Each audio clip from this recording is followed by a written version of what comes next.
আমাদের দেশের মানে ফুল ছবি কিন্তু আমি কোনোটাই দেখিনি। তামিল কিছু ছবি দেখি, মেক্সিকান ছবি দেখি, রাশিয়ান, কোরিয়ান, জাপানিজ, ইন্দোনেশিয়ান, থাই এইসব ছবি দেখি, আমি অ্যাকশন মুভি দেখি। আমি বাংলাদেশের সিনেমায় কি ইমপ্রুভমেন্ট দরকার আছে, আমাদের দেশে এখন দেখি যেটা একটু ভালো বাজেটের ছবি হয় সেটা তো দেশে শুটিংই হয় না, শুটিং তো বাইরের থেকে করে নিয়ে আসে। তো বাইরে তো সব অ্যারেঞ্জমেন্ট আছে, মানে ইকুইপমেন্ট সব কিছু পাওয়া যায়, হাতের নাগালে সব কিছু থাকে, ওইখানে কাজ করা ইজি। আসলে সিনেমা তো শুধু এক আর্টিস্ট দিয়েই সিনেমা হবে না, কলাকৌশলী, তারপরে হচ্ছে হলো ইকুইপমেন্ট, ভেরি ইম্পর্টেন্ট ইকুইপমেন্ট। তো এগুলোর জন্যে আমি এখন যেটা মানে দেখছি আর কি, যেটা একটু বাজেট টাজেট ভালো থাকলে বাইরে দিয়ে শুটিং করে নিয়ে চলে আসে।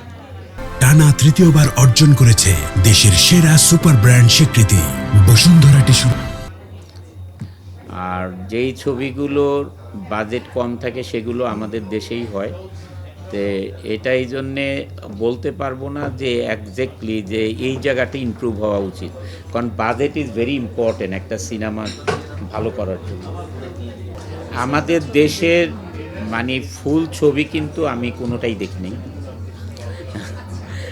আমি ছবি দেখি হচ্ছে ধরেন তামিল কিছু ছবি দেখি, তারপরে মেক্সিকান ছবি দেখি, রাশিয়ান, কোরিয়ান, জাপানিজ, ইন্দোনেশিয়ান, থাই এইসব ছবি দেখি, আমি অ্যাকশন মুভি দেখি।